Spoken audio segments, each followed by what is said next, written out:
Sa video na ito ay pag-uusapan po natin ang isang mainit na pahayag mula po kay Pharaoh X33 tungkol kay XRP.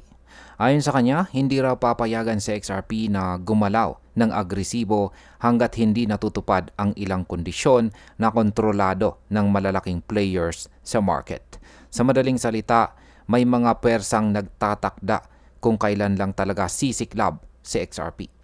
Ano nga ba ang ibig sabihin nito at ano ang mga palatandaang dapat po nating bantayan bilang mga traders at investors? Ayan, bago po tayo magpatuloy ay pakibasa na lamang po muna ang disclaimer dito po sa ibaba ng ating screen. Bakit nga ba mahalaga ang liquidity bago gumalaw si XRP? Para makapag-surge ng tuloy-tuloy ang isang malaking digital asset gaya po ni XRP, kailangan nito ng malalim na liquidity. Ibig sabihin, dapat kayang sagutin ng mga exchange order books, institutional desk, at custodial platforms ang napakalaking buy pressure nang hindi po nagdudulot ng sobrang volatility. Ngayon, ipinapakita po ng mga ulat na mabilis kumikipot ang daily trading volume na XRP at madalas din itong nagiging manipis. Ayan ang kanyang liquidity sa ilang mga venues. Kaya kahit mataas po ang hype ng community, kung kulang ang liquidity, limitado ang galaw ni XRP. Kaya sa market impact, kung may sabay-sabay po na pagpasok ng kapital at ilalabas ang withheld liquidity, posibleng magkaroon ng biglaang breakout. Pero hanggat kontrolado ang supply at liquidity, mananatiling mabagal po ang paggalaw.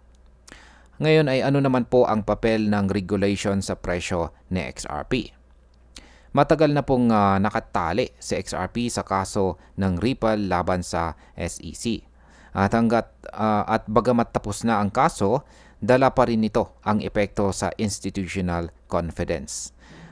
Bawat legal milestone ay nagbabago po ng pananaw ng malalaking investors kung ligtas na bang pumasok or hindi. Kaya sa market impact, kapag tuluyan ng naging malinaw ang regulatory landscape, mas marami pong institution ang magkakaroon ng green light para mag-invest ng agresibo kay XRP. Kapag nangyari ito, maaari itong magsilbing trigger ng isang malakas na rally.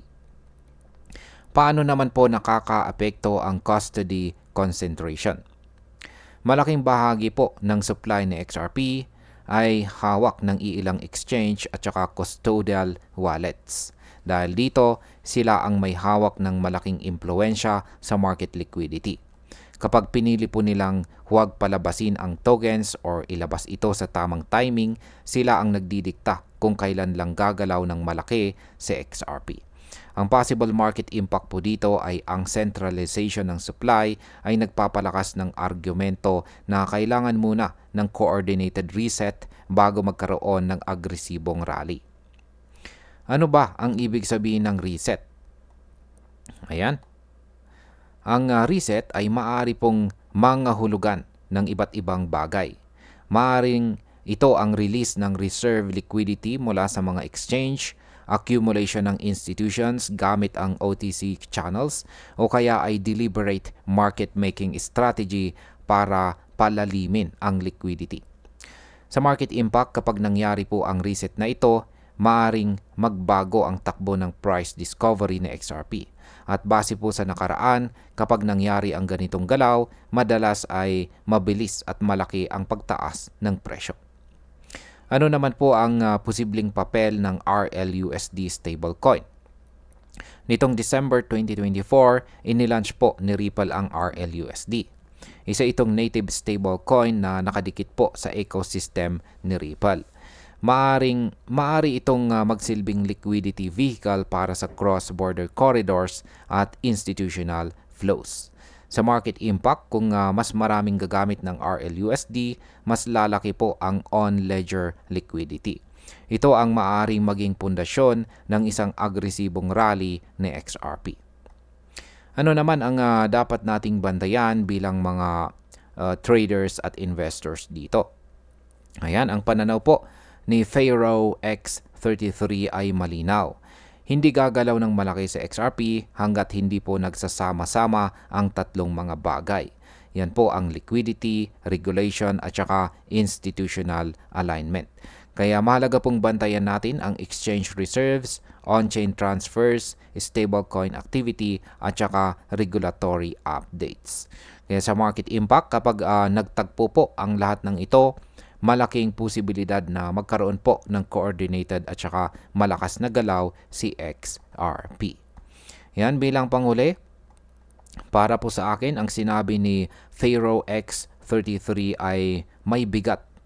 Sa XRP ay matagal nang may potensyal pero paulit-ulit na napipigilan ng liquidity issues, regulatory uncertainty at custody concentration.